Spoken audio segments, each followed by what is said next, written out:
Bismillah wa bihamdih. Assalamualaikum warahmatullahi wabarakatuh. Alhamdulillahi rabbil alamin. Nahmaduhu wa nasta'inuhu wa nastaghfiruh. Wa na'udzu billahi min shururi anfusina wa min sayyiati a'malina. Man yahdihillahu fala mudilla lahu wa man yudlilhu fala hadiya lahu. Asyhadu an la ilaha illallah wahdahu la syarika lah. Wa asyhadu anna sayyidina Muhammadan 'abduhu wa rasuluh. Amma ba'd. Yang saya hormati pimpinan Pondok Pesantren Masjid Darul Razak, dan yang saya hormati teman-teman seperjuangan dalam menuntut ilmu. Pertama-tama mari kita bersama-sama menguji syukur kita kehadirat Allah Subhanahu wa taala yang telah memberikan kita berbagai macam nikmatnya, sehingga alat secanggih pun tidak bisa menghitung yang namanya nikmat Allah Subhanahu wa taala. Karena saking banyaknya nikmat Allah, bahkan alat secanggih pun, apapun alat yang secanggih tidak bisa menghitung yang namanya nikmat Allah Subhanahu wa taala. Maka dari itu kita syukurilah semua yang ada kita diberikan nikmat oleh Allah Subhanahu wa taala, baik nikmat sehat dan sempat kita ini, sehingga kita semua bisa berkumpul di Masjid Darul Razak insyaallah penuh dengan barakahnya ini. Amin ya rabbal alamin. Dan selawat dan salam tetap kita curahkan kepada junjungan alam Nabi besar kita, yakni Nabi akhir zaman, yakni Nabi Muhammad sallallahu alaihi wasallam. Karena dengan berkat beliau kita bisa menikmati agama Islam ini. Karena kalau bukan beliau kita tidak tahu yang namanya agama Islam. Maka dari itu mari kita bersama-sama berselawat kepada Rasulullah SAW dengan bersama-sama membaca Allahumma salli ala sayyidina Muhammad wa ala ali sayyidina Muhammad. Semoga apa yang kita baca selawat pada malam hari ini, semoga kita semua bisa mendapatkan syafaat dari Rasulullah SAW kelak di yaumul qiyamah. Amin amin ya rabbal alamin. Baiklah, langsung saja saya sebagai MC akan membawakan susunan acara sebagai berikut. Acara pertama yakni pembukaan, dan acara kedua yang insyaallah akan dibacakan ayat-ayat suci Al-Quran kepada saudara kita, dan yang ketiga penyampaian tausiah atau pidato yang akan disampaikan insyaallah kepada Ustaz Hosim. Baiklah, langsung saja kita buka acara kita pada malam hari ini dengan bersama-sama membaca Al-Basmalah. Bismillahirrahmanirrahim. Acara selanjutnya marilah kita bersama-sama mendengarkan ayat-ayat suci Al-Quran dari saudara kita yakni Ustaz Azmi. Kepada beliau dipersilahkan.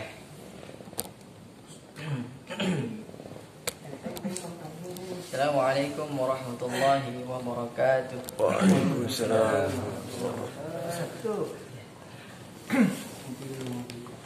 A'udzu billahi minasy syaithanir rajim.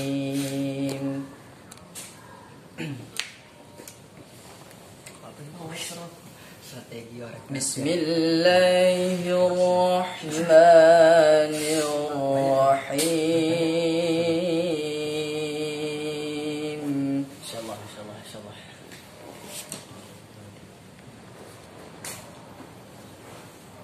Wa qadha rabbuka alla ta'budu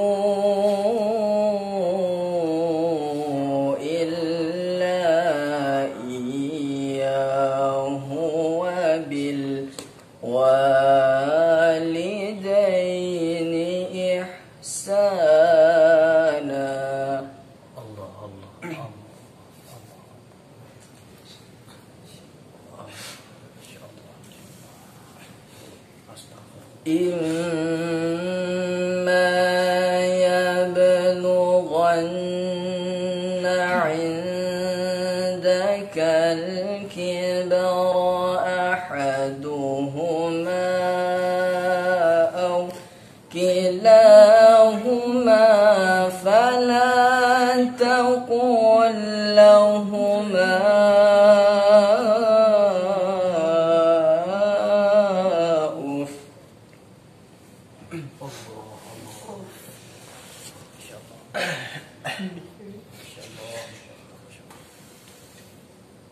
فلا تقل لهما أف ولا تنهرهما وقل لهما قولا كريما. الله أكبر الله الله Astagfirullah. Mulai.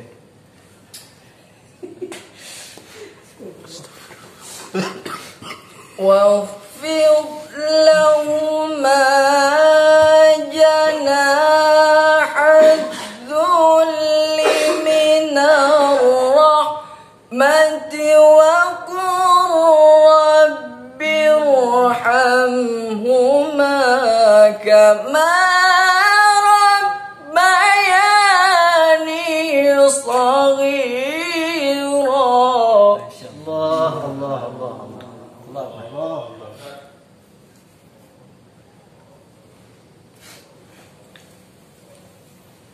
ربكم أعلم بما في نفوسكم إن تكونوا صالحين فإنه كان للأوابين غفورا. تبارك الله. ماشي.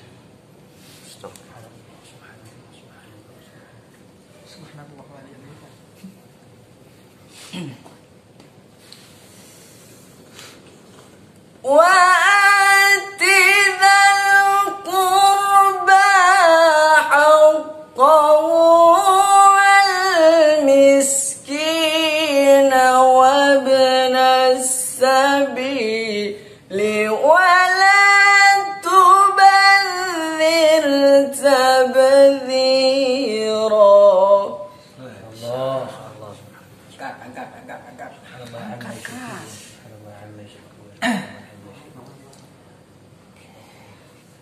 إن المبذرين كانوا إخوان الشياطين وكان الشيطان لربه كفورا.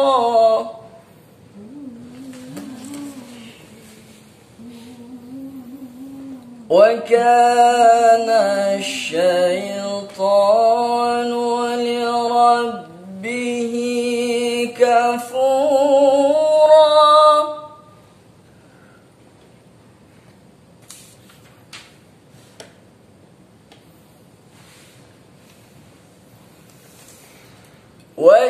وإما تعرضن عنهم ابتغاء رحمة من ربك ترجوها فقل لهم قولا ميسورا.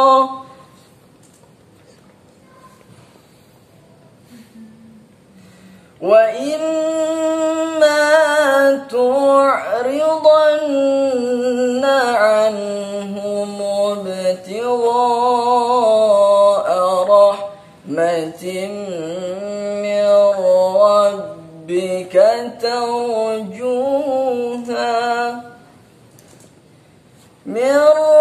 ربك ترجوها فقل لهم قولا ميسورا.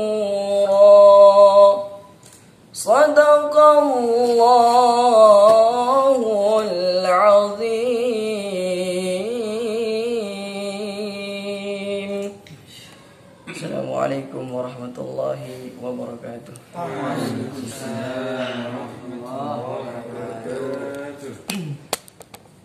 Waalaikumsalam warahmatullahi wabarakatuh. Masya Allah, lantunan ayat Al-Quran tadi.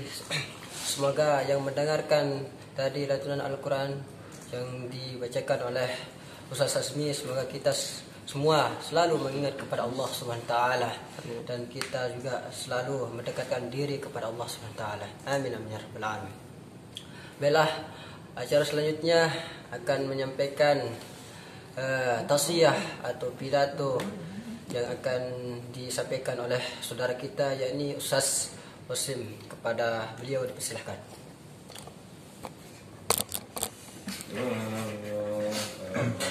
Bismillahirrahmanirrahim. Assalamualaikum warahmatullahi wabarakatuh.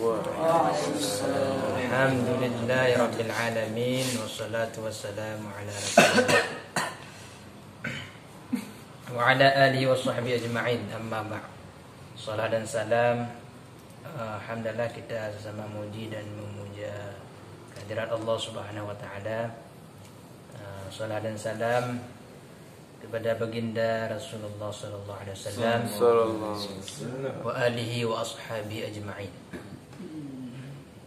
Ta'ziman wa ikraman yang pertama kepada al-ustaz adalah membimbing kita siang dan malam, sehingga selama kita berada di sini beliaulah menjadi orang tua kita. Dan kepada seluruh santriwan yang telah hadir dan telah bersedia, yaitu memperjuangkan estafet, tongkat estafet kalimatul haq, yaitu kalimat la ilaha illallah. Yang teristimewa kepada MC yang telah membuka acara, mengontrol acara kita pada malam pagi ini, sehingga mudah-mudahan kita selalu semuanya dalam lindungan Allah Subhanahu wa taala. Amin ya rabbal alamin. Pada kesempatan kali ini saya akan menyampaikan yaitu beberapa strategi, ya, konsep ataupun cara orang-orang barat, orang-orang kafir non-muslim dalam menghancurkan umat Islam Dari luar. ya. Orang kafir menghancurkan umat Islam, mereka memiliki trik memiliki cara. Jadi kabar ini didapatkan di komprehensif, yaitu perkumpulan ulama sedunia di Kuala Lumpur 2016 kalau tidak salah saya. Jadi seluruh ulama dunia berkumpul di Kuala Lumpur, jadi membahas tentang banyak ada trik-trik dari orang luar, orang kafir untuk menghancurkan Islam. Jadi ada tiga strategi. Yang pertama yaitu orang kafir mereka hadmul usrah. Hadmul itu menghajar, menghancurkan. Yang pertama mereka menghancurkan keluarga. Ya, menghancurkan keluarga. Yang kedua hadmut ta'lim, yaitu menghancurkan pendidikan, metode pelajaran, baik di pesantren, di sekolah, di kampus, di masjid dan lain sebagainya. Yang ketiga isqatul qudwah, yaitu mereka menghilangkan qudwah, panutan, tempat melihat umat, yaitu tempat umat mengikuti contoh, ya, mereka menghilangkan panutan. Jadi tiga strategi orang kafir menghancurkan umat Islam. Yang pertama yaitu mereka menghilangkan ataupun menghancurkan keluarga. Yang pertama menghilangkan peranan ibu. Ya, sebagaimana yang kita ketahui dalam Islam, al-ummu madrasatul ula. Ibu adalah madrasah pertama. Jadi mereka membuat peranan ibu, ya, untuk menghancurkan keluarga. Mereka menghilangkan peran ibu. Mereka jadikan seorang ibu ini malu menjadi ibu rumah tangga, sehingga mereka membuat agar posisi ibu ini layaknya sebagaimana posisi seorang laki-laki ataupun posisi semestinya suami. Jadi kita banyak melihat sekarang ibu-ibu rumah tangga yang Islam sekarang, mereka bekerja di luar kota, di luar daerah, bahkan di luar negara sekalipun. Ya, banyak kita lihat, mungkin ada ketika anak-anak yang diajak oleh ibunya untuk mudik, untuk pulang ke rumah, banyak anak-anak yang tidak mau mengikuti ibunya, malah mereka lebih memilih tinggal bersama pembantu. Artinya apa? Kedekatan antara anak dan ibu itu jauh, sehingga mereka lebih dekat dengan pembantu dan lain sebagainya. Sehingga dihembuskan isu seorang ibu adalah Rabbatul Bait. Ibu itu adalah pemilik rumah. Ya, ibu itu jika terus duduk di rumah menjadi pemilik rumah, dibudakkan oleh suami. Ya, jadi ibu ini istilahnya ya di rumah sajalah. Ya, jadi sehingga ibu ini malu menjadi seorang ibu. Padahal kita ketahui bahwasanya ulama-ulama terdahulu yang sangat alim, contohnya Al-Imam Asy-Syafi'i, mereka itu salah satu sebab, walaupun bukan sebab utama ya, salah satu sebab menjadi mereka alim itu karena perannya seorang ibu. Mestinya kita pernah kita dengar waktu Imam Syafi'i pulang setelah beliau belajar ke beberapa ulama, beliau bawa pulang harta karena kan beliau sudah alim. Jadi ada murid yang kaya raya sedekah kepada Imam Syafi'i. Imam Syafi'i bawa pulang harta waktu itu, sehingga ibu Imam Syafi'i yang pertama sekali tanya apa? Assalamualaikum ibu. Ya, waalaikumsalam. Saya sudah pulang. Apa kata ibu Imam Syafi'i? Muhammad Idris bin Syafi'i ya. Muhammad bin Idris. Apa yang kau bawa pulang? Kata Imam Syafi'i, ibu, saya bawa pulang harta. Waktu itu entah berapa ratus ataupun puluhan gitu. Kata ibu Imam Syafi'i, balik lagi engkau. Ya.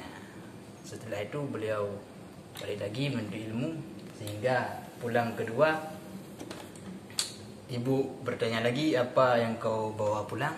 Imam Syafi'i mengatakan ilmu. Tapi tidak cukup seperti itu, saya pernah dengar juga Imam Syafi'i disuruh balik lagi sampai terakhirnya ada, baru diterima. Artinya ilmu ada. Ya, itu di situ kita ketahui bahwasanya peran seorang ibu sangat luar biasa.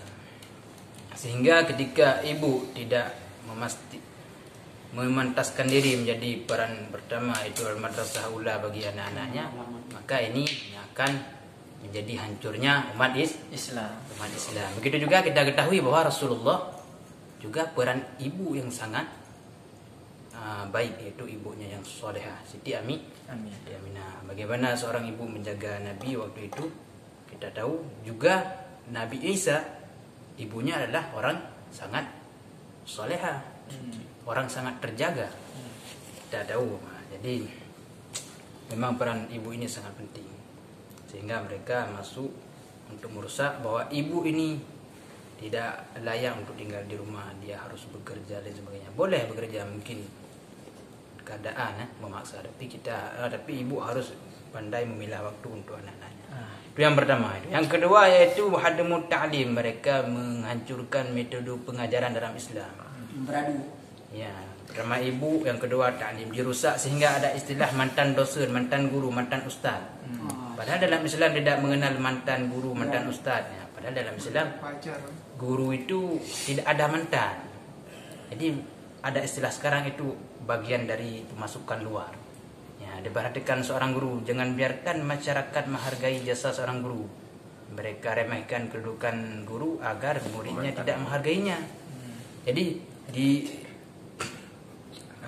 dicari-cari kesalahan guru agar murid ini tidak menghargai guru. Ketika murid tidak lagi menghargai guru, ustaz ataupun guru, dosen dan sebagainya, maka disitulah murid tidak dapat mengambil ilmu.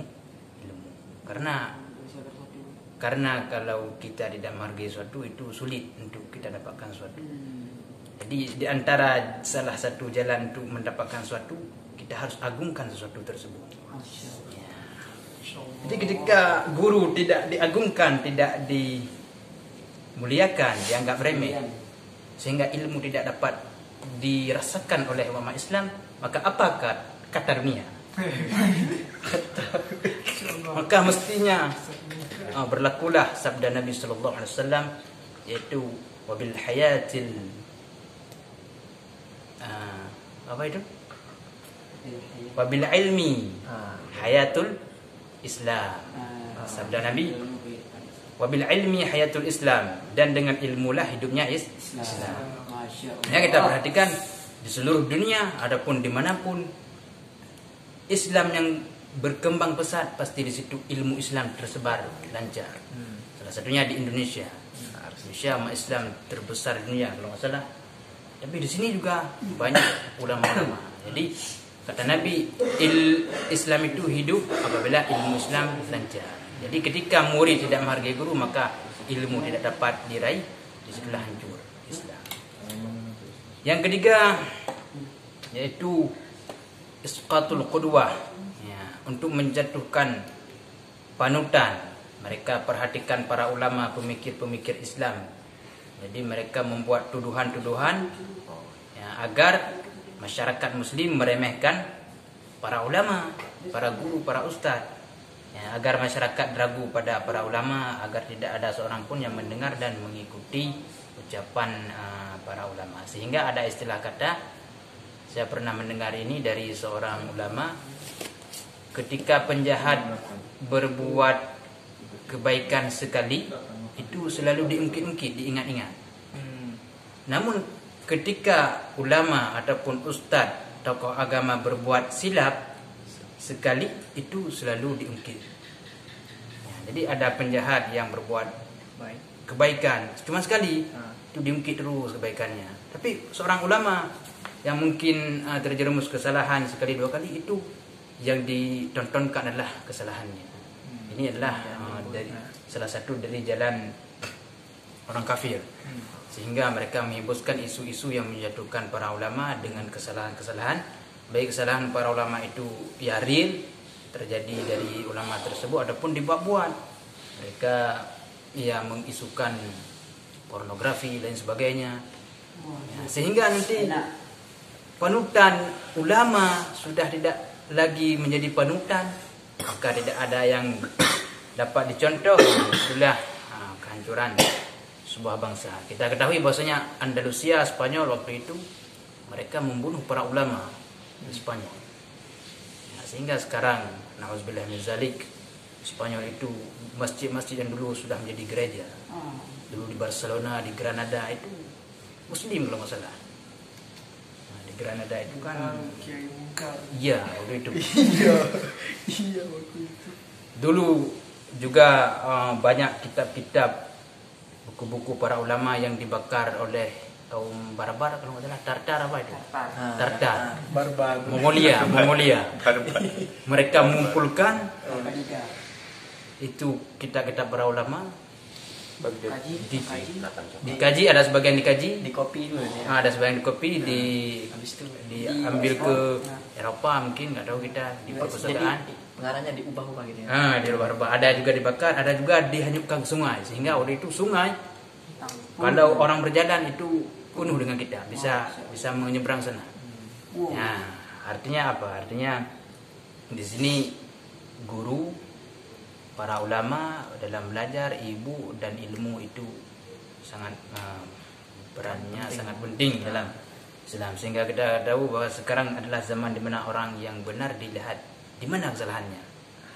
Jadi bukan saja salah, tapi dicari-cari kesalahan oleh orang kafir. Saya kira hanya ini yang dapat kita sampaikan.